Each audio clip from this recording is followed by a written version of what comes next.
우리 재명이 이재명이가 대표적을 사퇴했더라고요. 이거 당 총재 추대식 쇼 하는 거 아닙니까 이거? 아, 맞죠. 맞습니다. 맞고요. 예. 네, 뭐 예견되어 있던 일이라 놀랍지도 않죠. 예. 예. 그리고 이제 최근에 민주당 내에서도 이런 이야기가 나오죠. 이제 이재명 당대표의 연임 자체가 이재명 대표에게 양날의 검이 될 수 있다. 양날의 검. 오, 네. 멋진 표현인데요. 이게 민주당 내에서 나오는 이야기입니다. 그러면 대선 행보에 되려 정말로 민주당이 이렇게 민주적이지 않고 그리고 이재명 당대표 하나로만 너무 강성으로 모이는 모습 자체가 이재명 당대표의 대통령 행보를 대려 막을 가능성도 있지 않겠는가 하는 조심스러운 우려들이 민주당 내에서 나오는데요. 그럼에도 불구하고 이재명 당대표가 왜 이렇게 연임에 집착하느냐. 왜일까요? 이유가 너무 뻔하지 않습니까? 이게 사실. 근데 사법 리스크 방어죠. 네, 사법 리스크 방탄이구나, 방어. 방탄. 네, 방탄이죠. 방탄복 하나 또 있겠다는 거. 이재명 당대표 입장에서도 지금 사실은 지난 2년 동안 보면요. 오로지 대선을 최종 목적지에 두고 달려왔던 이재명 당대표입니다. 근데요. 이재명 당대표가 이번에 이화영 전 부지사의 판결 이후부터는요. 약간 마음이 흔들리고 약해졌어요. 바뀌었어요. 네. 그래. 네. 왜냐하면 대선만 바라봤는데 지금 이재명 당대표가 이렇게 생각하는 겁니다. 대선은 멀고 깜빵은 가깝다. 네. 야, 오늘 명언 나왔습니다. 대선은 멀고 깜빵은 가깝다. 야, 오늘의 명언입니다, 오늘. 그러면 일단 대선이 중요한 게 아니라요. 내가 깜빵부터 안 가야지 대선이고 뭐고 꿈을 꿀 거 아닙니까? 그렇지. 그럼 이거 어떻게든 간에 방탄을 해야 되는 거예요. 네, 어떻게든 방탄을 해야 되는데 이재명 당대표는 이미 작년에 자기의 위기를 한번 느꼈습니다. 체포동의안 가결 당시에. 그렇지. 이때 병상에 누워서 부결 읍소까지 했어요. 불쌍한 척하면서. 맞아요. 부결을 읍소까지 했음에도 불구하고 가결이 되었습니다. 이 부분 굉장히 중요하죠. 민주당 이재명 당대표가 당시에 이런 생각했을 겁니다. 병상에 누워서. 야, 내가 당대표고 부결 읍소까지 했는데 우리 내부에서 반란표가 나와서 내가 체포동의안이 가결되는 꼴을 본 겁니다. 이때 이재명 당대표가 생각했던 거 오로지 하나일 겁니다. 당내 그립을 더 강화시켜야겠구나. 당의 국회의원들이 내 말이면 꼼짝하지 못하게 해야 앞으로 이런 일이 생기지 않겠구나. 이게 무엇으로 이어집니까? 22대 국회의원 공천으로 이어집니다. 또 사자성어 나와야지. 네. 그러면 비명학살. 그렇죠. 네. 친명 횡재, 비명 학살. 네, 거의 그러면, 진짜 학살 수준이었죠. 예. 그러면 비명 학살을 시키죠. 그리고 이걸로도 부족해서 대장동 변호사팀 떼거지로 공천시키면서 지금 현재 22대 국회에 대장동 변호사팀이 5명이나 들어와 있는 5명. 와. 그럼 지금 이거 변호사비도 안 주고 변호사 내 개인 변호사 5명 둔 거랑 똑같은 효과인 겁니다. 그렇죠. 세금으로 예. 지금 5명 월급 주는 거나 마찬가지잖아요. 그렇죠. 변호사 비용 대주는 거. 그래서 민주당이 이재명 법무법인 이재명이냐 이런 얘기 나오는 거 아닙니까? 그러면 지금 이렇게까지도 방탄벽을 쌓았는데도 지금 이재명 당대표 감방 갈까봐 너무 무서운 거예요. 오호. 그러면 이 그립을 더 강화해야겠다라고 해서 지금 당대표 여기에 지금 이번 총선 끝나고 나서 원내대표 자기 마음대로 했다고 봐야 되죠, 이거. 예, 그리고 국회의장 마음대로 했다고 봐야 되죠. 네. 그럼 이제 전당대회를 앞두고 있는데 내가 대리인 누군가를 시켜서 당대표 시켜도 이 사람 배신 안 한다는 보장 어디 있습니까? 내가 하는 게 가장 안전한 겁니다. 그렇지. 내가 어떻게든 연임해야겠는데 내 입으로 연임해야 하겠다는 소리는 차마 못하니 그러니까 누군가의 입을 빌려서 친명의 입을 빌려서 그렇지. 22대 총선이 마치고 나자부터 이재명 당대표 연임설을 띄우기 시작한 거 아닙니까? 그러니까 야 빨리 해. 아니죠. 이렇게 옆구리 찔른 정도가 아닐 겁니다. 불렀을 거예요. 그렇네. 옆구리 정도 찔러서 됐겠습니까? 야. 자기의 말을 완벽히 이해해야 되니까 제가 봤었을 때는 진짜 친명에게 이거는 뒤에서 거의 꼭두각시처럼 짭짤이 해가지고 조작했을 가능성이 높다. 이게 거의 예. 뭐 뒤에서 예. 이게 조폭 수준으로 지들끼리 그럼요. 짜고 해가지고 이제 이럴 가능성이 굉장히 높죠. 너는 이렇게 해, 너는 네. 저렇게 해. 그래서 제가 이게 연임설이 처음 나왔을 때 이런 이야기를 했어요. 민주당 내에서 연임설이 나오고 이재명 당대표는 아니다 그런 이야기 하지 마라라고 했거든요. 그때 당시에 제가 뭐라고 했냐면 이거 지금 이재명 당대표 입으로는 아니라고 하면서 옆에 옆구리 찔른 게 아니라 옆에 입을 통해서 자기가 하고 싶은 말을 했다. 연임을. 그래서 지금 연임을 밀어붙일 수가 없다라는 겁니다. 연임을 밀어붙일 수밖에 없다. 이재명 당대표는 본인의 사법 리스크를 막고 만에 하나 다시 체포동의안이 넘어왔었을 때 이거를 어떻게든 부결시키기 위해서는 민주당의 확실한 그립이 필요하고 그러기 위해서는 본인이 당대표가 되어야 된다라고 생각할 것이다. 그리고 이재명 당대표가 이렇게까지 무리수를 두는 것은 여론이 굉장히 나빠지고 있습니다. 얼마 전 여론 보면요. 이재명 당대표에 대한 비호감이 굉장히 높습니다. 예. 한마디로 왕비호. 네, 진짜 왕비호 수준이에요. 비호감이 굉장히 높아졌는데도 불구하고 무리수를 두고 당대표 연임을 하려고 하는 것은 지금 본인이 가장 잘한다. 대통령은 멀고 감방은 가깝다. 네. 그래요. 이 부분과 관련해 가지고 원희룡 재밌는 게 이게 가나다 순으로 해야 돼요. 이것도 되게 민감하시더라고요. 예. 우리 나경원 의원님도 판사 출신. 우리 원희룡 우리 전 장관님은 검사 출신. 네. 그리고 한동훈도 검사 출신. 예, 그리고 네. 윤상현 의원님은 또 뭐 법조인 출신은 아닙니다만 이 세 분의 어떻게 보면은 그 후보님 같은 경우에는 다들 법조인 출신이라서 그런지 지금 이재명의 사법 리스크와 관련되는 언급이 상당히 많은데요. 어제 원희룡 후보님이 이재명에게 직격탄을 날렸어요. 뭐라고 했냐면은 아직도 이재명 철없지 못해서 국민이 제일 답답하다. 오, 아주 센 직격탄을 날렸어요. 답답하죠. 아니 센 직격탄이라기보다 우리 다 그렇게 생각하고 있잖아요. 네. 사실요 이게 저는 윤석열 정부를 단 한 번도 욕한 적이 없죠. 약간 이렇게 발전적인 이야기는 한 적이 있어도 근데 윤석열 정부에서 제가 굳이 가장 잘못한 거 하나를 꼽으라고 하면 이재명 당대표를 빨리 사법 리스크에서 넣지 못한 것 하나 정도를 이야기할게요. 빵에 보내지 못한 네. 거. 그러니까 왜냐면은 이게 진짜 법 전문가들이 너무 많잖아요, 현 정부에. 정말로 빨리 좀 밀어 넣었어야 되는데, 왜냐면 이게 우리가 정치적인 적이라고 해서 빨리 감방에 가야 된다는 게 아니에요. 이 정도 사법 리스크를 가지고 있는 사람이 대한민국 공당의 당대표여서 안 되는 거예요. 국회의원이어서 안 되는 겁니다. 그리고 이런 사람들이 감히 대한민국의 대통령을 꿈꿔서도 안 되는 거예요. 근데 이 사법 리스크가 정말로 계속해서 지연되면서 재판이 되지 않는다라고 하면 이게 지연된 정의는 정의가 아니라고 있어요. 그렇죠. 네. 근데 이게 정말로 이재명 당대표 한 명의 사안을 결정하는 게 아니라 대한민국의 사안을 결정하는 것이다. 이런 자들이 대한민국의 중심으로 서 있으면 되겠습니까? 권력자로 서 있으면 되겠습니까? 그렇죠. 네. 네. 그래서 이 부분은 정말로 지금 여기 수사하고 있는 검사님들 정말 열심히 하고 계실 것이고 또 재판관들 법리에 맞는 재판을 하기 위해서 노력하고 계시겠지만은 정말로 빠른 재판을 해라. 나올 거 다 나오지 않았느냐라는 말씀 좀 드리고 싶어요. 네. 그렇습니다. 또 그래도 우리 김민수 대변인 나오셨기 때문에 우리 나경원 후보님과 관련해서 또 말씀을 나누지 않을 수가 없는데요. 나경원 후보님 같은 경우에는 그 취임 일성 중에 하나가 우리 국민의힘과 또 윤석열 정부 사이의 둘의 관계를 당정 동행 아주 이게 그 정감 있게 다가와요. 그 의미가 어떻게 좀 평가를 할 수 있을까요? 저는요, 제가 이게 한결같이 똑같이 말했어요. 그러니까 우리 윤석열 정부가 성공해야지만 정권 재창출이 된다. 재집권이 가능하다. 보수의 재집권이. 그리고 이 구간이 너무나 중요합니다. 왜냐면요. 지금 우리가 보수가 재집권을 못하는 순간 보수의 괴멸뿐만이 아니라 대한민국이 파탄으로 갑니다. 네. 지금요. 민주당이 하고 있는 행동은요. 말도 안 되는 법안들 통과시키면서 지금 대통령의 제2요구권을 끊임없이 지금 유도하고 있는 거예요. 그렇죠. 자, 근데 대통령 임기가 3년 남았습니다. 국회의원 임기 4년이 남았어요. 대통령이 제2요구권으로 민주당의 폭주를 막을 수 있는 기간은 3년인데 민주당의 국회의원들의 임기는 4년이 남았다는 겁니다. 4년. 만약에요. 3년 후에 민주당이 정권을 뺏어가게 되면요. 여기에서 막혀있던 지금 모든 법안들 우구장창 다 통과되는 겁니다.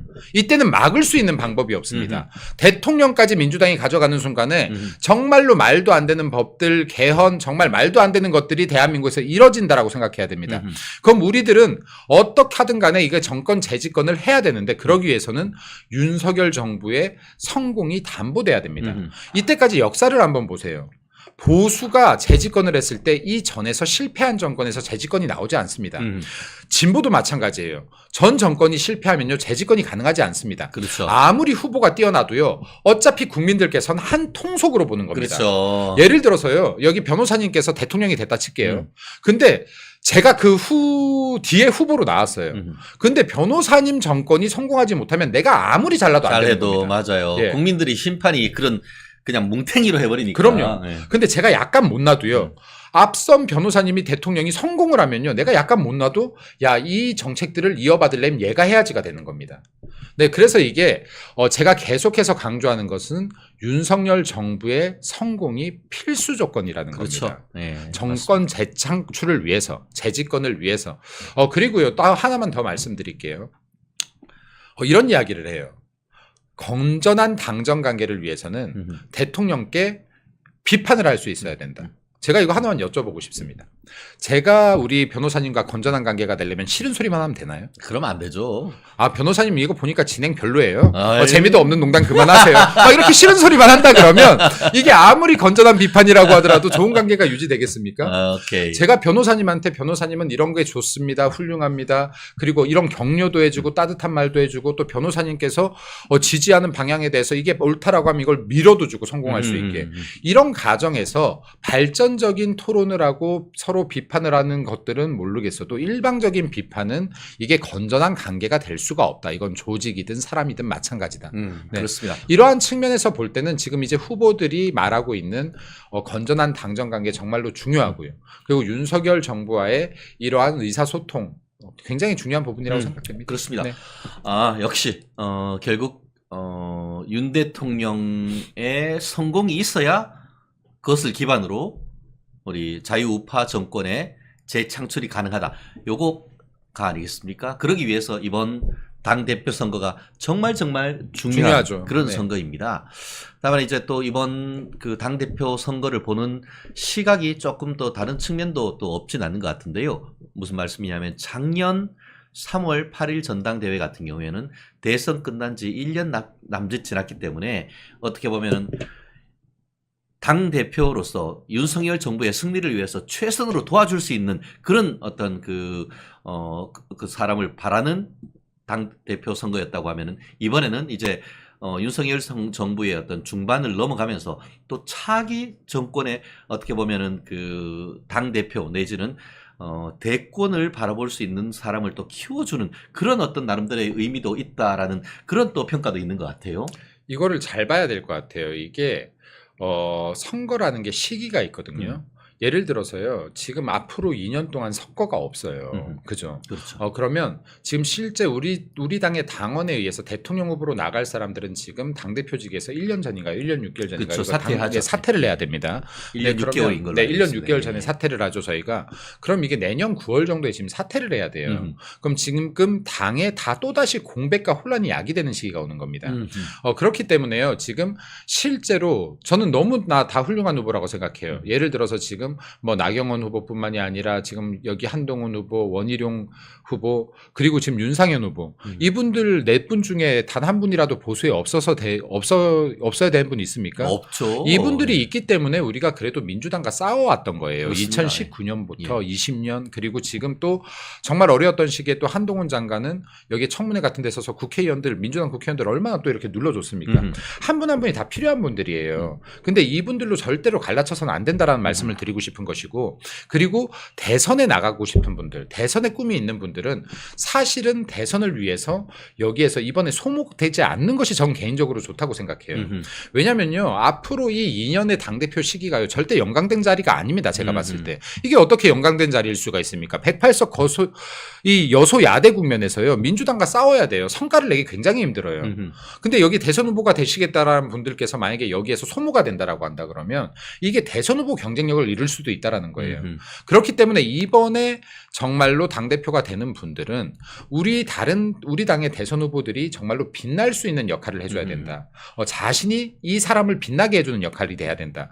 당대표 자리가 대선을 위한 디딤돌 자리가 돼서는 안 되고 대선 후보들을 위한 디딤판 역할이 돼야 된다는 말씀을 좀 드리고 싶습니다. 그래서 그런지 나경원 전 원내대표, 나경원 후보님 같은 경우에는 본인은 대선에 이번에 출마하지 않는다라고 나름대로의 어떤 선언을 하시면서 우리 정권 재창출을 위한 미랄이 되겠다라고 하시면서 당대표의 역할에 보다 충실하겠다라는 그런 비전을 밝히신 것 같습니다. 그래요. 이번 선거가 누가 되건 정말 뭐 나경원 후보님 같은 경우에 본인 스스로 대선에 대해서 이번에는 꿈을 접는다라고 했지만 사실 미래는 모르는 겁니다. 그만큼 희생을 해야 또 국민들이 그 희생을 알아주고 정치적으로 어떻게 보면 더 성장할 수 있는 그런 부분이 있어서 나경원 후보님도 또 선전하고 계시고 또 앞으로도 더 열심히 뛰지 않을까 생각을 합니다.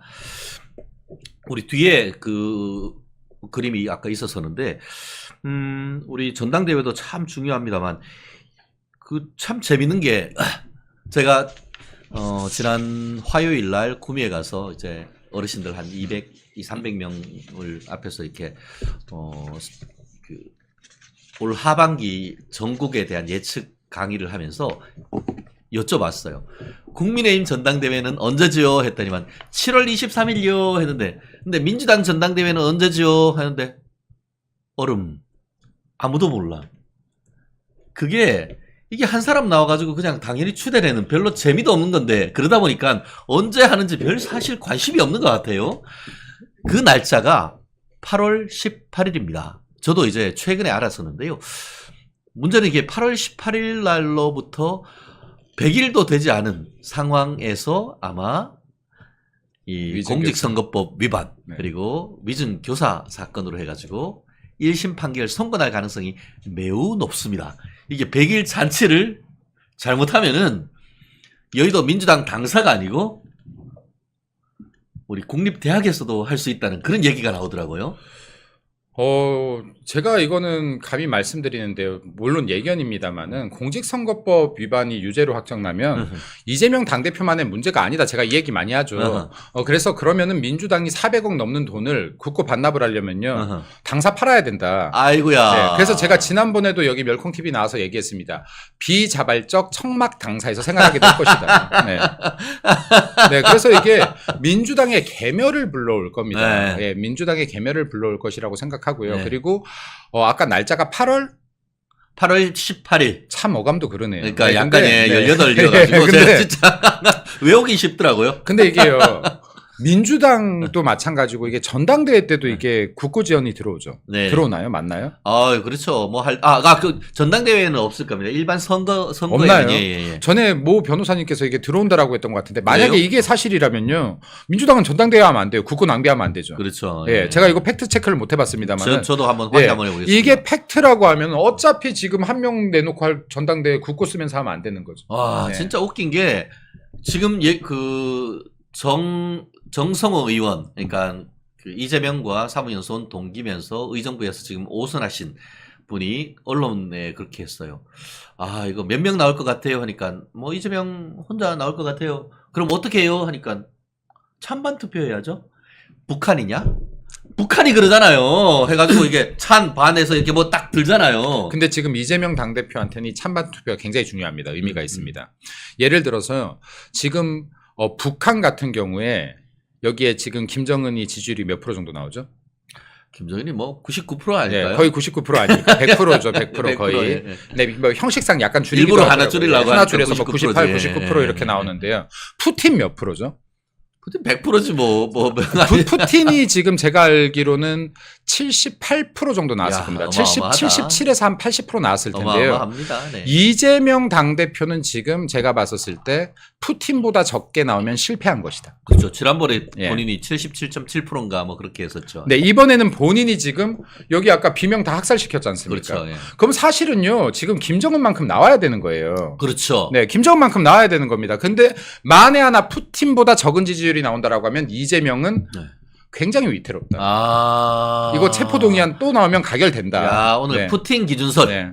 푸틴 기준선입니다. 네. 네. 네. 그래서 이재명 당대표가 정말로 이게 이 지지율이 찬반 투표를 했는데 낮게 나왔다라고 하면 통과되는 것이 중요한 것이 아니라 이재명 체제가 실제로는 뿌리 밑에서는 흔들리고 있구나로 분석하면 될 것이다.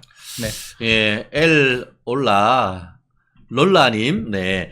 아바이스령 리재명 동지 만세 뭐 이런 분위기예요 지금 실제로 민주당은. 약간 민주당이 쓴 단어들이 그래요. 네. 요즘에 보면. 야, 뭐 보니까 네. 어대명 어차피 대표는 이재명이 아니고 당 대명이라며 당 대표는 당연히 이재명이다. 그리고 뭐 이제 동갑내기 아버지도 나오고 동갑내기 64년생 동갑내기 부자지간도 나오고 이제는 뭐 민주당의 어머니도 근데 참 재밌더라고. 어제 김장겸 그 국민의힘 그 의원께서 과방위의 과방위원장인 최민희를 보고 민주당의 어머니냐 했는데 약간 어폐가 있더라고요. 민주당의 어머니는 김혜경이죠. 김혜경. 그 아빠랑 엄마가 어떻게 다르냐. 그러니까 아빠 엄마를 이혼시켰나 뭐 이런 그러니까. 생각이 들더라고요. 아, 다 그렇습니다. 의붓자신만 있을 수 없잖아요. 아빠 엄마 다를 수가 없죠. 네.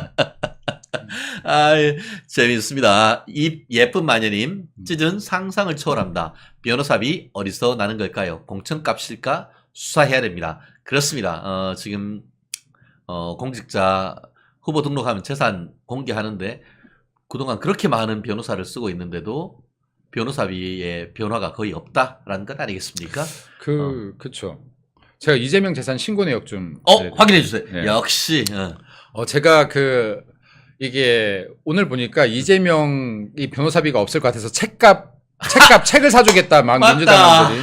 그래서 이거 제가 민주당원들한테 좀 눈물 알려드리려고요. 난다, 눈물 나. 민주당원들한테 좀 알려드리려고 이거 제가 이재명 재산 현황을 좀 파악해봤어요. 오, 좋아요, 좋아. 2024년 국회의원 정기재산 변동사항이죠. 그러니까 2023년 연말 기준입니다. 오, 연말 기준인데요. 좋아, 좋아. 드디어 우리 멸콩TV 단독 공개합니다. 이재명 대표의 재산은 당시에 31억 1152만 7천 원. 31억 원. 31억 원 정도로 오. 신고가 됐습니다. 네, 근데 이게 그 전보다는요, 3억 정도 줄었어요.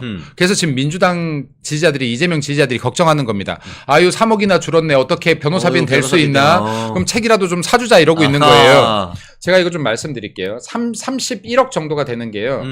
본인과 배우자 소유의 분당구의 순회동 아파트 2채가 있습니다. 이야. 민주당은 왜 자기들은 계속 한 채 사라고 해놓고 다 2채예요, 얘네는. 일단. 이번에 2채 이거 처음 알았어. 순회동이 거기가 그냥 분당에 중앙공원 바로 옆에 있어요. 최고 중에 최고의 입지 아니겠습니까? 그 다음에 예금요, 현금성 예금이 3억 1,540만 원입니다. 이야. 이게 이 이전 신고액보다 1억 4천 정도 줄었어요. 예. 자, 어쨌든 31억이 신고되는데 제가 여기서 좀 말씀드릴 게 있어요. 저도 마찬가지로 신고를 2번 했지만요. 이 정치인들, 선출직 정치인들의 재산 신고 방식을 알아야 됩니다. 일단 아까 아파트 2채요. 이거 공시지가예요. 공시가. 네. 예. 실거래가가 아니고. 예, 31억이라고 하면요. 이거보다 한참 더 높다라고 봐야 되는 그렇죠. 겁니다. 거의 2배 가까이 본다라고 네. 하면 될 거예요. 부동산 같은 경우 이게 아파트냐 건물이냐에 따라서 2배에서 최소한 3배, 4배까지 봐야 됩니다. 네, 그리고요.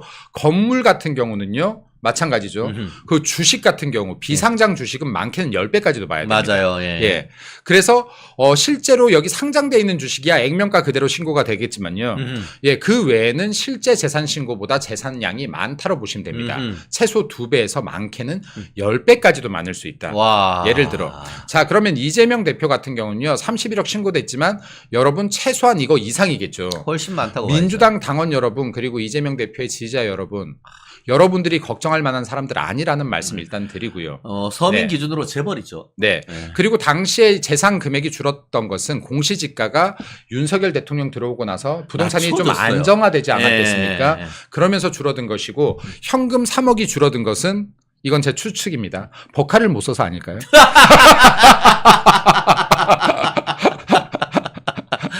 모르지. 뭐 네. 민주당 추측입니다. 추측. 네. 버카를 못 써서 아닐까요? 근데 맞아요. 원래 야. 버카로 소고기도 사 먹고 오늘 역시 우리 스시도 사 먹고 막 천철살인이 예, 그냥 샴푸도 팍팍 사고 해야 들어가네. 되는데 지금 그래서 이게 현금 사용량이 는 게 아닌가. 그리고 이게 선거를 이렇게 나갔는데 재산 이것뿐이 안 줄었다 그러면요. 이게 준 거 아닙니다. 그러니까 그렇습니다. 사실 지난번에 네. 그 경기지사 할 때 다른 거 말고 다 빼고 과일값만 몇 천만 원 됐다는 거 아니에요. 뭐 1,500인가 그랬죠. 예, 예. 그리고 또 하나만 더 말씀드릴게요. 여기에 이재명 당대표가요. 지금 본인 변호했던 본인과 관계된 대변인 이 변호사들이요. 대장동 변호사들 네. 무려 5명이나 아, 국회에 입성시켰어요. 맞아요. 자, 이재명 당대표 이번에 연임할 거죠. 연임하면 또 어떤 공천권 같습니까? 다음 지방선거 공천권 같지 않겠습니까? 이번에는 지금 본인의 변호사들 어디 시장 공천 줄래나 모르겠어요. 이것도 좀 지켜볼 관전 포인트가 아닐까 싶습니다. 네. 그래요. 사실 대장동 변호사와 이재명 측 변호사한테 금배지만 준 게 아닙니다. 얼마 전에 조모 변호사 같은 경우에는 최근에 국회 사무처에 국회의장 뭐 정무 뭐 비서관인가 그런 식으로 해서 한 자리씩 다 찔러준단 말이에요. 그럼요. 이게 참 저 진짜 보통 진짜 변호사로서 정말 한 달 한 달 우리 직원들 월급 드려야 되지. 이게 우리 건물 임대료 줘야 되지. 세금 내야 되지. 정말 애들 먹여 살리기 진짜 보통 변호사는 어렵습니다. 야, 저도 진짜 대장동 변호사 한번 했어야 되는데 라는 생각이 들 만큼 이 인간들은 잘 챙겨준단 말이에요. 이게 사실은요, 요즘에 전문직도요, 변호사, 회계사, 세무사 다 잘 사는 것 같지만 네. 이분들도 영업직이에요. 예. 그래서 대표 변호사, 대표 회계사, 대표 세무사들은 막 예. 기업 찾아다니면서 영업하고 그래요. 예, 맞아요. 예, 정말로 먹고 살기가 막 녹록치가 않아요. 근데 대장동 변호사들은 야, 가슴에 금배지 다 달고 야. 네, 멋있습니다. 네. 네, 와. 참 멋있습니다. 경기지사실 예산 과일도 김혜경이가 싹 쓸어갔답니다. 그것까지 따지면 8천만 원이나 된답니다. 라고 김외숙님께서 따끔하게 한 말씀 해주셨습니다. 말은 법사위인데 무법사위, 무법사위 법사위원장 정청래의 퇴장 고성 남발 사태.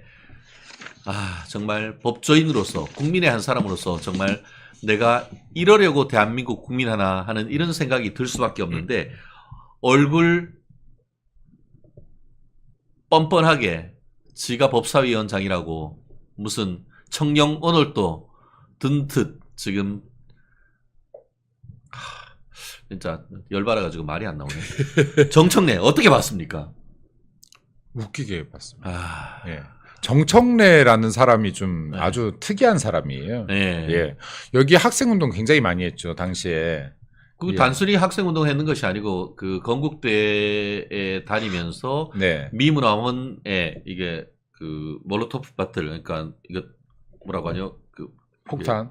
그 우리가 유리병에다가 그 몰로토프 바틀인데 이제는 하도 오래 안 하다 보니까 화염병? 화염병 그래. 네. 화염병 들고 들어가지고 깨어 부수고 해가지고 그걸로 해서 깜빵 갔다 온 인간인데 그래놓고는 영어 교사를 해서 영어 아니, 강사를. 이 정청래에 대해서 좀 알아보면요. 네.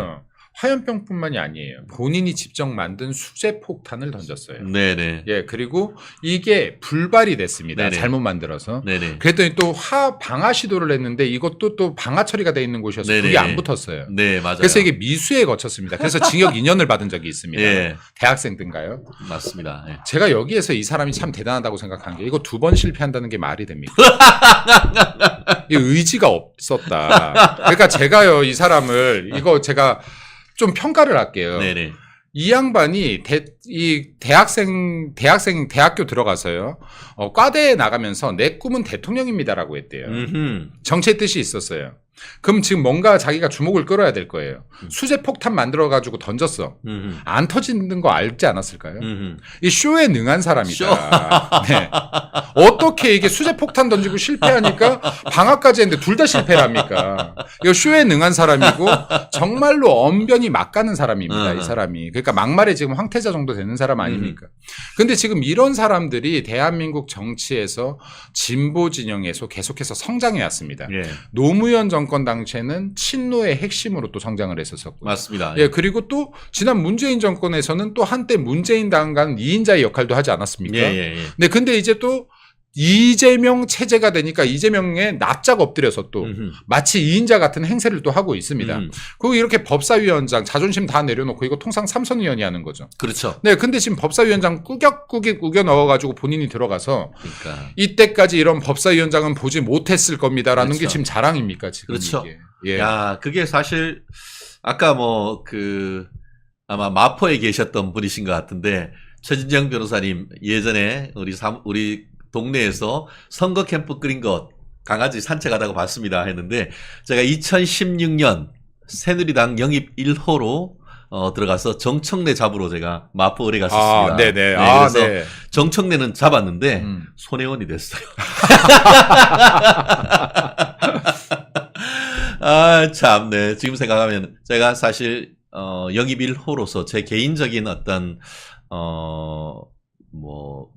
꿈을 더 강조했다고 하면 제 고향으로 내려갔었을 겁니다. 그랬는데 그때만 해도 이제 친노 어떻게 보면 좌파 친노들 한번 잡아보자라고 하면서 마포 을에 가서 좀 헌신을 했었었는데 그때 정말 정청래 공천 못 받게 하는데 제 나름대로 그 공헌을 했습니다만 안타깝게도 마포 을은 계속 아직까지 그 민주당 쪽에 그 땅을 뺏겼습니다. 다만 저 같은 경우에 또 지금 현재 마포 같은 경우에는 마포 갑은 우리 조정은 의원님이 또 되찾아왔고 마포 전체로 해서 마포구청장이 박강수 구청장님으로서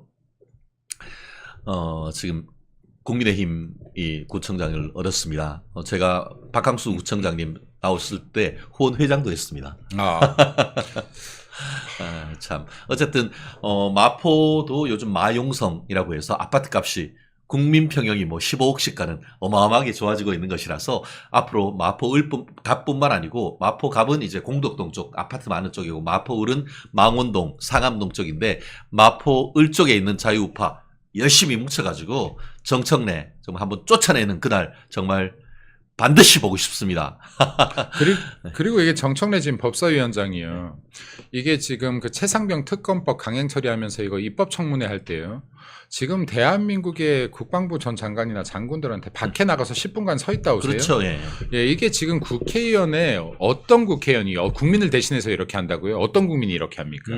그러니까 지금 이게 국회의원이라는 자리 자체를 본인들이 너무나 크게 착각하고 있다. 이게 강성 지지자 일부를 쫓아가다 보니까 내가 여기서 소리를 지르고 상식 밖의 행동을 해야지만은 인정받는 것처럼 보이는데 절대 국회는 이런 자리가 아니다라는 말씀을 드려요. 그렇죠. 예. 이게 지금 요즘에요 초등학생들만 돼도 빨라서 뉴스를 봅니다. 대한민국을 대표하는 300인의 모습을 보면서 뭘 배우겠습니까? 이거 맞습니다. 예. 예. 그러니까 정말로 이런 좀 기본 자질이 된 분들이 국회의원 돼야 되는데 자질도 안 되는 분들이 이렇게 국회의원 오래 해먹고 있으니 이게 지금 민주당만이 아니라 대한민국의 문제인 것이고요. 이런 것들이 지금 법사위 회의 등을 통해서 지금 TV에서 이렇게 송출되고 있는 것입니다. 네. 그렇습니다. 그 정청래 같은 경우에 왜 그런 식의 아니 일국의 장관이고 또 현재 어떤 북한에서 있던 도발이 있으면은 병사들을 지휘해야 될 지휘관들 현직 지휘관들한테 그럼요. 그런 식으로 모욕을 준다? 저는 왜 정청래가 저렇게 했을까 했을 때에 조금 제 상상력을 동원해 보면은 정청래 이자가 이 마포에서 학원을 했습니다. 아마 학원을 하면서 학원 학생들에게 저런 식으로 해가지고 윽박 지르고 어떻게 해가지고 뭐 얼마나 가르쳤는지는 모르겠습니다만 그러면서 그 과정에서 사람을 다루는 태도가 저런 식으로 지금 어른들한테 대한민국의 리더들한테도 한 것이 아닌가 싶은데 지들은 민주당은 이화영이 한가 9년 6개월 선고가 되고 하니까 이화영이 불러서 뭐 회유했네 뭐네 하는데 회유하고 압박했네 하는데 만약에 당신들이 검찰 조사실에서 피의자나 참고인한테 그따위를 했다고 하면은 당신들은 그냥 구속이야. 와, 국회법에 보면 국회법 143조에 국회 증인 감정인으로 나온 사람을 모욕해서는 안 된다고 돼 있어요. 국회법 바꿔가지고 국회의원들이 증인 감정인한테 모욕할 경우에 형사 처벌하는 법 만들어야 되는 건 아닙니까? 국민의힘 국회의원들 지금 뭐 하는 거예요 지금? 진짜 열받네. 그리고 지금 그 강백신 수원지검 성남지청 차장검사가 이게 이프로스라고 하는 그 검찰 내부 인트라넷에 글을 올렸어요. 민주당이 지속적으로 이 이재명과 관련되는 사건을 수사하는 수사검사를 계속 탄핵하겠다. 실제 계속 그거를 진행 중이잖아요. 그거에 대해서 이거는 탄핵에 관한 권한남용이고 헌법에 위반된다. 이런 글을 올렸단 말이에요. 저는 강백신 부장검사 정말 기계가 있고 강골이라 생각합니다. 검찰들도 이런 부분에 있어서의 어떤 부당한 것에 대한 의견을 내야 되는 거 아닙니까, 이거? 당연히 내야죠. 그러니까 지금 이게 아까 앞에 것 하나만 더 얘기할까요? 정청래 건부터 네. 잠깐 얘기하면 정청래 페이스북이에요. 아까 그 최상병 특검법 관계된 거 입법 청문회 있죠. 이거 영상 올려놓고요. 네. 자기가 잘했다 이거예요. 그래서 100만 뷰 가자 이런 걸 적어놨어요. 정신 나간 사람 아닙니까? 그러니까 아까 제가 이 쇼에 아주 능한 사람이라고 했는데 이렇게 해서 자기네들 지지자들로부터 지지받고 싶고 이걸 또 네. 자랑이라고 페이스북에 올려서 100만 뷰 가주십시오 하고 네. 있어요. 이런 사람들이 지금 대한민국의 국회의원이고 법사위원장입니다. 네. 네. 이게 민주당입니다. 이런 실체들을 좀 알아야 되고 그리고 지금 방금 말씀하셨던 검사 탄핵으로 이제 좀 넘어가면요. 네. 암만 해도 지금 이런 게 있습니까? 대한민국이 지금 이 대한민국에요. 이 삼권 분립이라는 것이 자유민주주의를 지탱하는 구조 아닙니까, 이거. 지탱하는 구조가요. 이 지금 민주주의를 지탱하는 구조가 어떻게 보면 두 가지가 있어요. 아주 오래된 근간. 하나가 삼권 분립. 아하. 네, 또 하나가 대통령의 제2요구권입니다. 예. 이거 지금 이거 굉장히 중요한 거예요. 그냥 거부권 아닙니다. 제2요구권입니다. 네, 근데 지금 이런 것들은 지금 우리가 지금 사법부, 재판부도 지금 뭐 재판장도 탄핵하자, 그리고 재판장을 선출하자, 검사 탄핵하자 지금 이러고 있는데 이거 지금 누가 봐도 이거는 민주당의 이재명 당대표가 도저히 사법 리스크에서 벗어날 방법이 없으니 이걸 조사하는 검찰 잡아놓고 우리 무죄로 만들어줄 검사 집어넣겠다는 거 아닙니까? 그러니까 예. 그럼 이거야말로 지금 검찰 수사에 대한 개입이고 검찰 탄압인 것이죠. 그렇죠. 네, 본인들이 감히 입에다가 검찰 탄압을 운운하면 안 되는 것이고요. 검찰 독재를 운운하면 안 되는 것입니다. 지금 대한민국 정치 역사상요, 검찰을 이렇게까지 탄압하고 사법부를 이렇게까지 탄압했던 거는 민주당의 이재명 체제 외에는 없었다 보는 거에 맞습니다. 지금. 네. 그렇습니다. 자, 속보가 나왔어요. 네네. 이 속보부터 말씀을 좀 드릴게요. 대법관 후보의 노경필, 박영재, 이숙연 이 세 사람을 제청했다라는 소식입니다. 네네. 사실 저같이 법을 잘 모르고 법조계를 잘 모르는 사람은 이분들을 잘 몰라요. 그런데 가장 우리가 궁금한 건 이제 대법원도 좀 정상화되느냐. 그러니까 문재인 정부 시절에 하도 뭐 인권법이니 아니면 민변 출신이 뭐 이런 대법관이 워낙에 좌파 쪽 일색이 아니었느냐라는 지적 때문에 네네. 이번에 그분들이 전부 다 나가면서 새롭게 들어오는 분들은 그래도 우리가 덕망이라든지 혹은 또 공정한 또 상식적인 그런 그 판결을 내려주시는 분들일까 하고 다 궁금해 하시거든요. 네네. 자, 정변께서 잘 아실 테니까 이 세 분 어떤 의미이고 어떤 분들인지 좀 말씀을 해 주시죠. 일단은 지금 이제 새롭게 대법관 세 분이 나가면서 네. 새롭게 이제 대법관 세 명이 이제 또 이제 들어오셔야 되는데 네. 일단 대법원장이 세 분을 추천을 갖다가 했어요. 네. 근데 대법관이 얼마나 중요한 자리인지는 네. 중요한 자리일 수 있는지는 네. 지난번에 우리가 뼈저리게 느끼지 않았습니까? 그렇습니다. 뭐 권순일 대법관 굳이 말씀을 그렇죠. 갖다 안 드려도 예. 그 다음에 실질적으로 법원은 어떻게 돌아가냐면요. 네. 대법관 회의를 통해서 돌아가요. 법원의 행정 말씀이십니까? 네. 법원의 그렇군요. 행정이나 여러 가지 방향이나 이런 것들이 네네. 대법관 회의를 통해서 많이 이렇게 딱 되는데 음. 그런데 조희대 대법원장이 뭐라고 말씀하셨느냐. 네. 지금 사실은 저 같은 사람은 대법관 시켜줘도 할 수가 없어요. 왜요? 능력이 안 돼가지고. 이게 그게 그냥 빈말이 아니고 네네. 제가 겸손한 척하는 게 아니고 네. 대법관 정도 되려고 하면 네. 진짜로 하루에 사건 10건 정도는 뚝딱뚝딱 띄어야 돼요.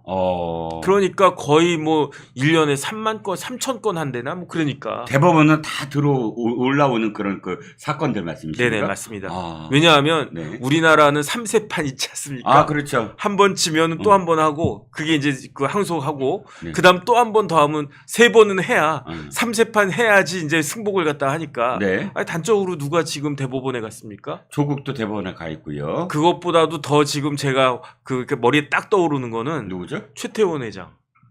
그렇죠. 최태원 회장도 그다음에 노소영 상고를 관장. 했습니다. 예, 그렇습니다. 상고해가지고 대법원 판단 받아봐야 된다. 네. 물론 이제 그 케이스는 1심하고 항소심이 워낙 차이가 났기 때문에 네. 대법원에 당연히 가야 되겠지만 누가 봐도 1심이나 2심이나 결과가 뻔하기 때문에 네. 대법원까지 가는 건 필요 없겠다라고 생각이 되는 사건들도 대법원 가는 게 그렇죠. 굉장히 많아요. 그래서 그렇죠. 예. 지난번에 양승태 대법원장이 아주 고생 많이 하셨는데 네. 양승태 대법원장이 이런 문제를 해결하기 위해서 상고 법원이 필요하다라고 소신을 갖고 있었고 그렇죠. 그 상고 법원을 위해서 그 당시 이제 청와대나 이렇게 저렇게 이야기하다가 네. 아니 사실 양승태 대법원장은 대법원장까지 하셨던 분이기 때문에 네.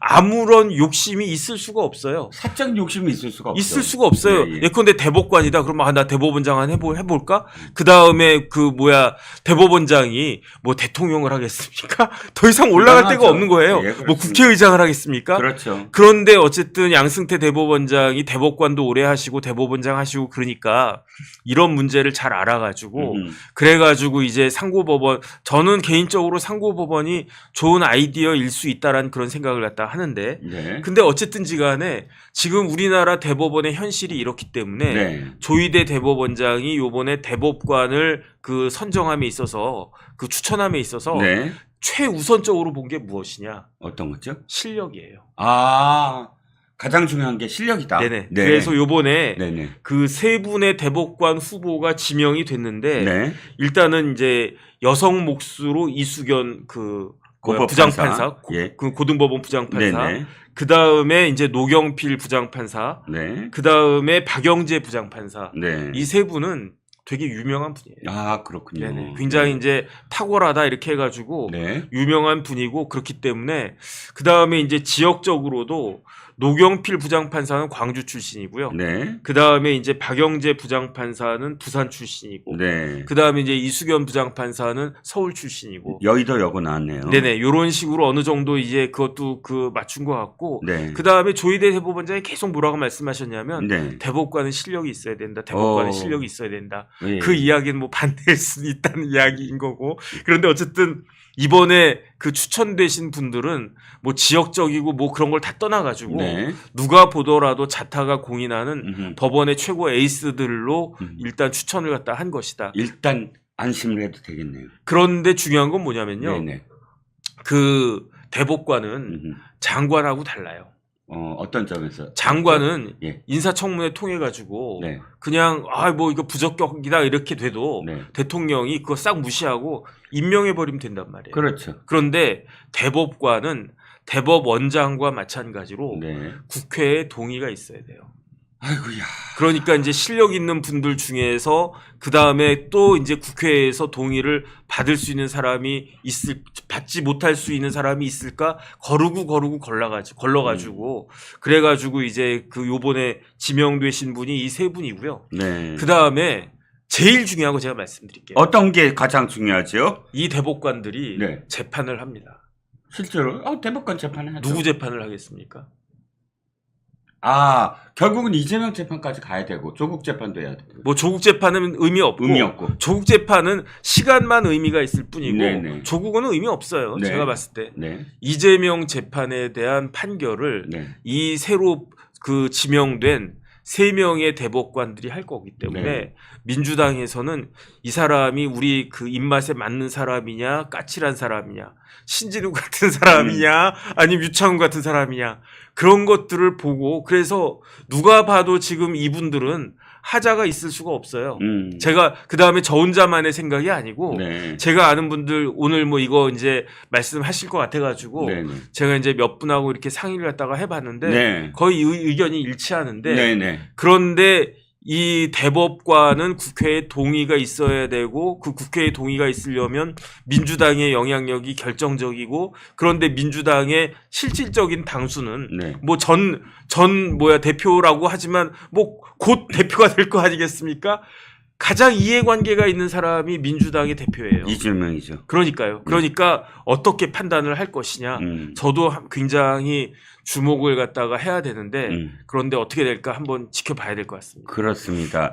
저는 다른 두 분, 노경필, 박영재 두 분도 재판 업무에 정통하다 이런 얘기가 굉장히 많이 나오는데 이 이수견 부장판사는 굉장히 특이해요. 네네. 그것만 한 번 더 여쭤볼게요. 네네.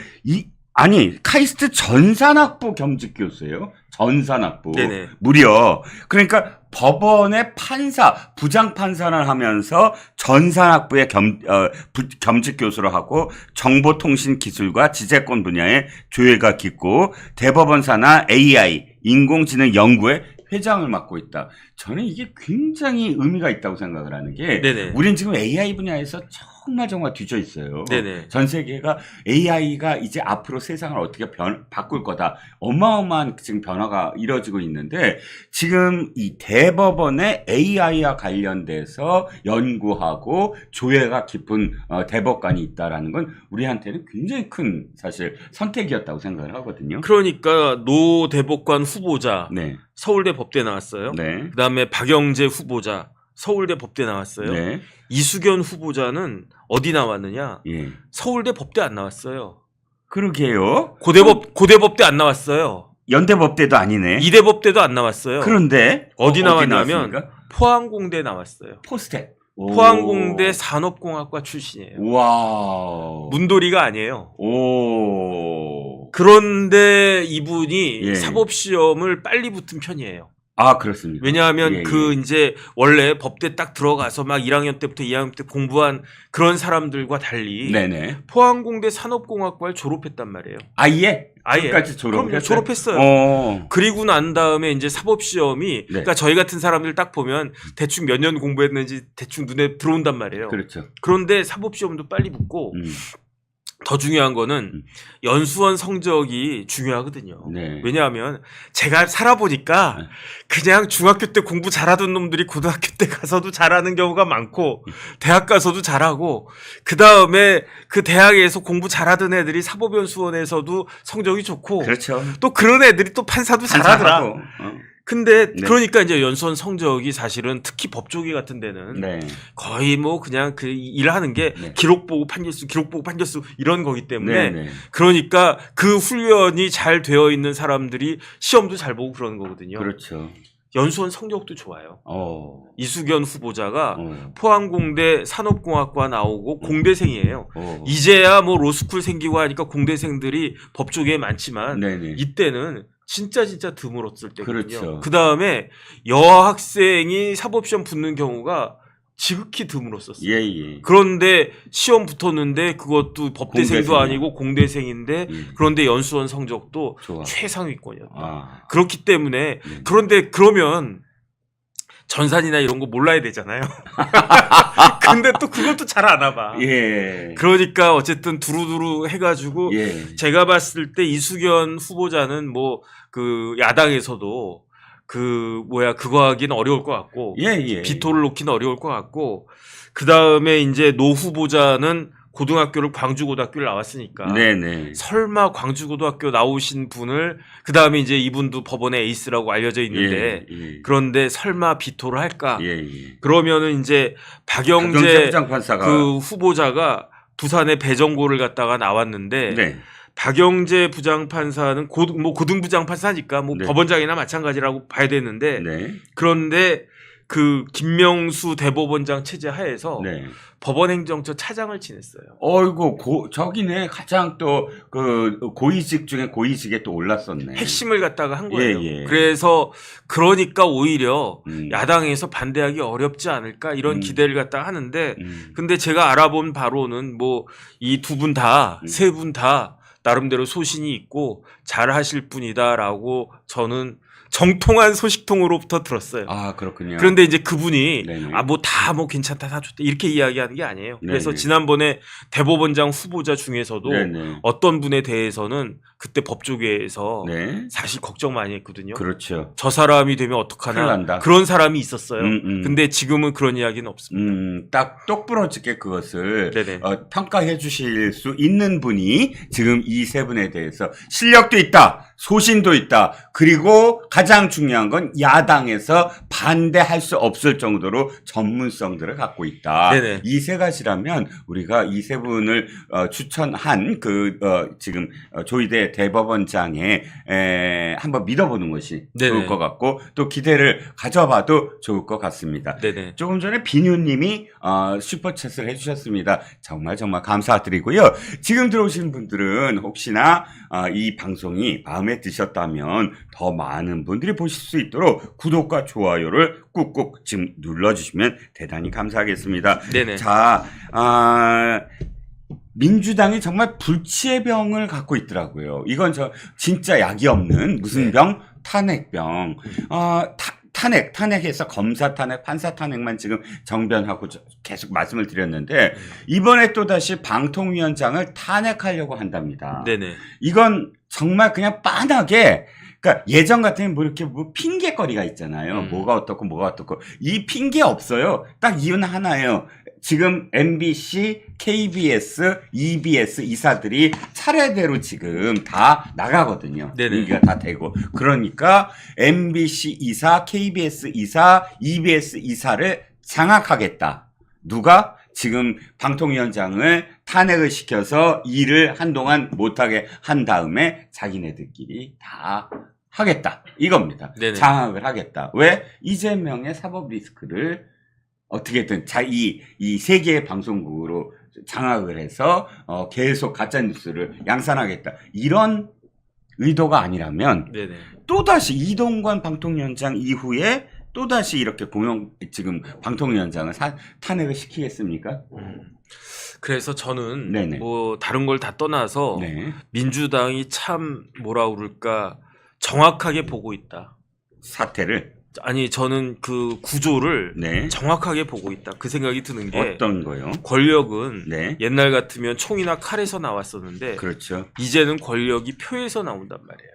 그렇죠. 그러면 그 표가 되려면 뭐가 필요하느냐? 네. 여론이 필요해요. 네. 뭐 조작을 하든 어떻게 하든 네. 여론을 형성하는 게 필요해요. 네. 그런데 그 여론 형성할 때 사실 저희 때만 해도 기자 하면은 글 쓰는 사람이라고 생각했지 방송 기자는 조금 뭐 그렇게 보지 않았습니까? 그렇죠. 제가 그건 조금 말씀드리는데 네네. 제가 들어가서 한동안은 네. 사실 방송 기자는 기자도 아니야. 이런 식의 신문 팬 기자들은 그렇게 좀 깔봤어요. 네네. 근데 깔봐봤자야. 왜냐면 방송 기자 돈 많이 줘. 훨씬 월급이 많아. 이 팬때 기자보다. 네네. 근데도 깔봤거든요. 네네. 그런데 세상이 바뀌었지. 그래서 왜 그런가? 음. 옛날에는 그 신문 기자들은 쓴 게 글로 남잖아요. 네네. 그런데 방송 기자들은 아무리 이렇게 떠들어도 음. 그냥 없어져 버리잖아요. 방송 한번 하면 사람들이 그걸 다시 찾을 방법이 없죠. 그러니까요. 예. 뭐 그러니까 역시 기자는 쓰는 사람이 기자야 이렇게 됐었는데 그렇죠. 그 다음에 사실은 신문이 여론을 형성했잖아요. 네네. 중요한 일간지 몇 군데 그 다음에 거기에 칼럼, 사설 이런 것들로 여론을 쫙 만들어 나갔던 게 2000년대 초반까지였던 걸로 그렇습니다. 제가 생각을 하는데 예. 지금은 여론을 누가 만듭니까? 움짤이라고 하죠. 동영상이 만듭니다. 네네. 맞습니다.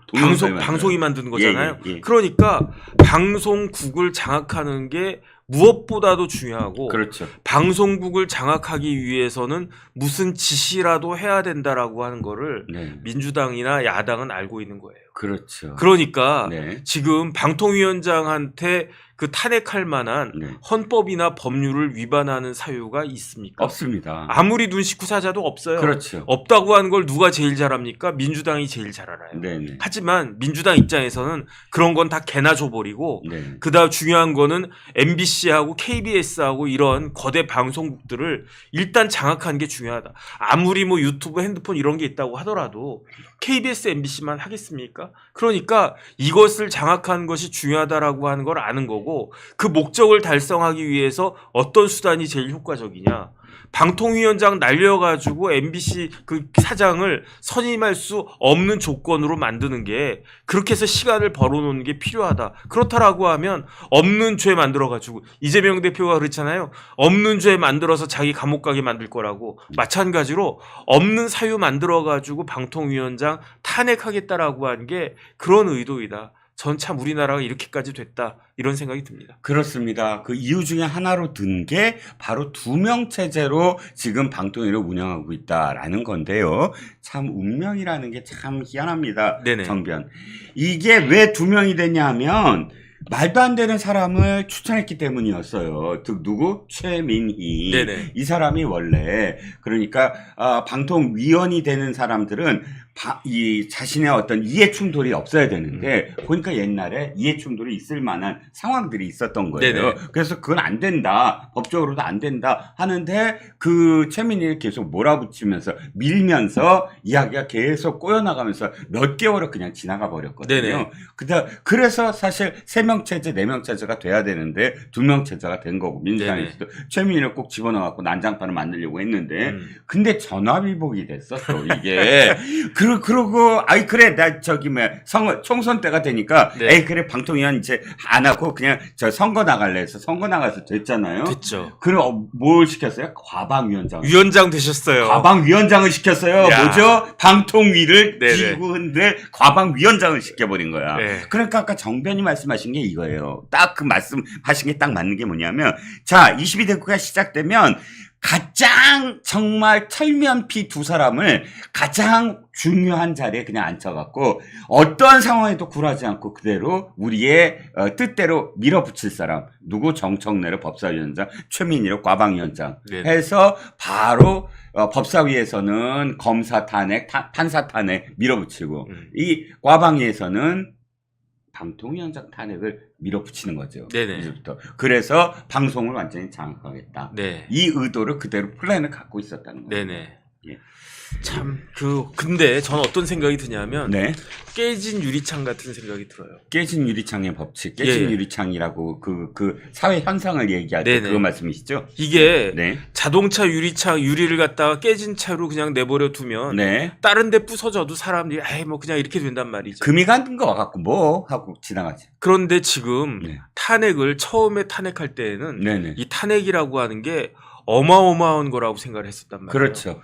탄핵을 어떻게 탄핵을 해? 예, 예. 뭐 그다음에 탄핵의 대상도 뭐 대통령이나 뭐 그런 아주 뭐 그런 사유가 있을 때에만 탄핵이 논의가 되는 거고 탄핵은 입 밖에 나오지도 않았었어요. 그렇죠. 그런데 탄핵하다 보니까 이제는 뭐 하다못해 부장검사도 아니면 뭐 평검사도 탄핵할 수 있게 됐고 그렇죠. 그다음에 뭐 이런저런 사유 아무런 사유도 아닌 것 가지고도 그냥 탄핵이 하나에 그냥 뭐 그야말로 이거는 소 잡는 칼인데 네. 파리 잡는데도 이렇게 막 쓰이는 그런 게 된 것이 아닌가. 야, 이걸 어떻게 정상화 시켜야 되나 참 안타깝다는 생각이 듭니다. 그렇습니다. 전 노무현 대통령 탄핵부터 지금 이렇게 탄핵이라는 것을 수십 년 동안 지켜보고 있는데 수십 년 동안 저는 이렇게 주장을 했습니다. 탄핵이라는 말을 꺼내지 말아야 된다. 그건 굉장히 엄중한 말이다. 볼드모트나 마찬가지다. 금기어가 돼야 된다. 네네. 그저 우리 가슴 속에 그 결기 그러니까 넘어서는 안 돼 선. 이거다라는 상징이어야 된다. 네네. 그런데 탄핵이라는 걸 뽑아갖고 휘두르는 순간 탄핵의 권위도 없어지고 그냥 일상화가 된다. 네네. 그냥 정쟁의 도구가 된다라는 생각을 했거든요. 지금은 탄핵이 아침, 점심, 저녁 먹는 이야기나 똑같이 네. 뭐 탄핵이 일상화됐어요. 네네. 누구든 다 탄핵이라는 말이 어떻게 정말 그 엄중한 말인지에 대한 어떤 감각이 사라져버렸단 말이에요. 네네. 인플레돼 버렸어요. 네네. 그러니까 이렇게 해도 탄핵 저렇게 해도 탄핵 그게 얼마나 무서운 일인지. 그런데 저는 이런 것들이 네. 민주당에게 부메랑으로 돌아올 것이다. 그렇죠. 이제 우리 국민들도 참는데 네. 인내심에도 한계가 있기 때문에 네. 이게 부메랑으로 돌아올 것이다. 저는 그렇게 생각합니다. 그렇습니다. 뭐 탄핵을 좋아하면 탄핵으로 멸망할 수밖에 없습니다. 네네. 자, 그 이야기 탄핵 이야기는 여기서 마무리 지어보고요. 네. 두 번째는 참 어른 이야기를 좀 해볼까 합니다. 변호사님, 어른답다와 어른스럽다의 차이 혹시 아세요? 글쎄요. 갑자기 우리가 또 훅 들어오셔가지고. 죄송해요. 네네. 예를 들어서 어떤 할아버지가 있어요. 네네. 참 이 훈계를 잘했어요. 그러면 저분 참 어른스럽다. 라고 이야기하는 게 맞은 말일까요? 틀린 말일까요? 어른답다가 맞을 것 같은데. 어른답다가 맞습니다. 어른의 그런 존경받는 일을 하거나 그런 태도를 보이면 어른답다가 맞고 네네. 어른이 아닌 우리 뭐 아이라든지 청년이라든지 어떤 아이가 막 이 형아를 막 손으로 끌어주고 집안 청소도 하고 야, 너 참 어른스럽다. 아, 맞네요. 네네. 하고 어른스럽다라고 얘기해 줘야 되는 거거든요. 네네. 이 말이 왜 이렇게 장황하게 나왔냐면 정말 3선, 4선, 5선을 하고 무슨 지사를 하고 이런 고문을 하고 이런 사람들은 어떻게 해야 되죠?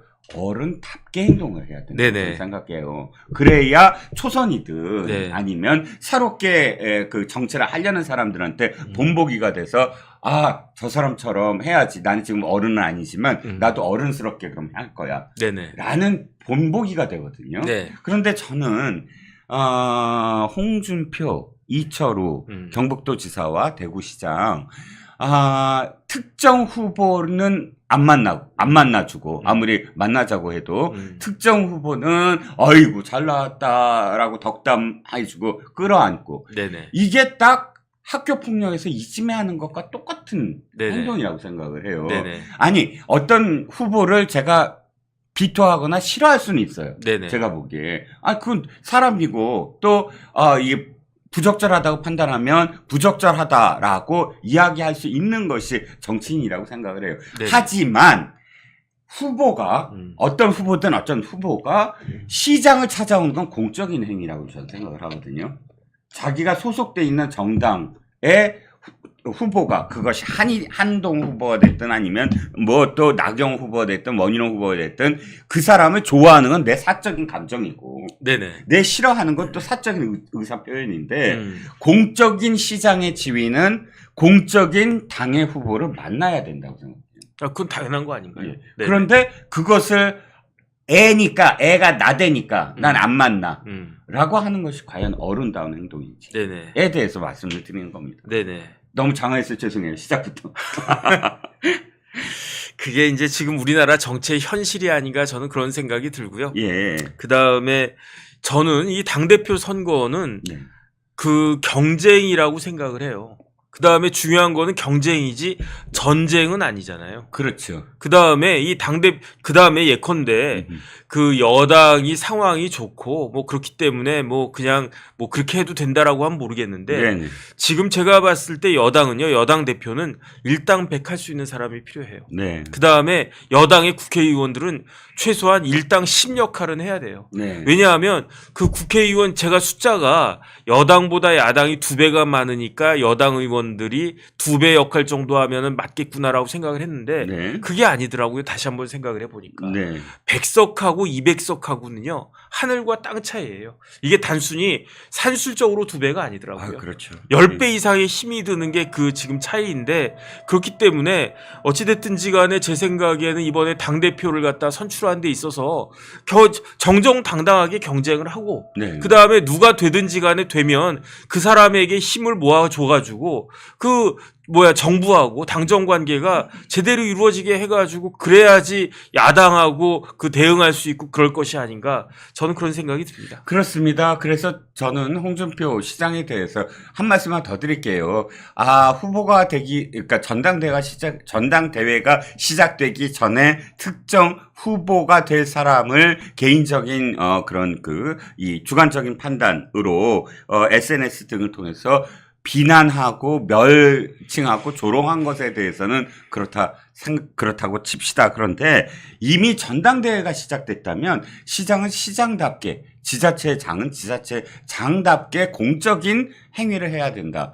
사적인 SNS 활동까지 그것도 나는 반대지만 하지만 공적인 행동에 있어서 그런 행동을 보여야만 한다라고 생각을 해서 지금까지도 한동훈 후보만 안 만나주고 뭐라고요? 보수파의 망나니 칼을 휘둘러 이런 식의 어떤 표현들을 계속 남발하는 건 네네.